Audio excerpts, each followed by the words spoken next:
Hey, Miss Christine here. I want to personally welcome you to Unit 1 of our piano course. I'm so glad you're here. The fact that you joined this course tells me you're ready to build a solid, strong foundation. And that's exactly what this unit is designed to help you. In Unit 1, it's very beginner friendly.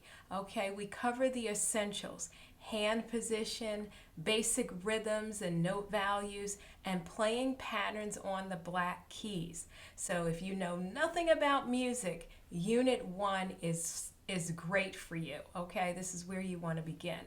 You'll learn how notes move up, down, or stay the same, and how many beats each note gets. We'll also use finger numbers and simple familiar songs to guide your learning, all while developing your rhythm, coordination, and of course, your musical ears. Now, before you dive in, here's a quick reminder. If you're using a real piano, please make sure it's tuned.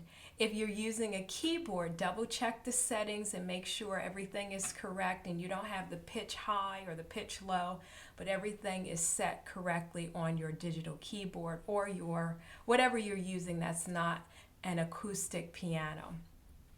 Here's a short tutorial that you'll find in the link down below to help you review why it's important to have your instrument in tune. And I just want to truly thank you for signing up for the course. I'm excited to take you through these steps and help you learn to play. Take your time, go at your own pace, and revisit the lessons as often as you like. Remember, you're building real skills that will support your piano journey every step of the way, okay? So let's get started with Unit 1.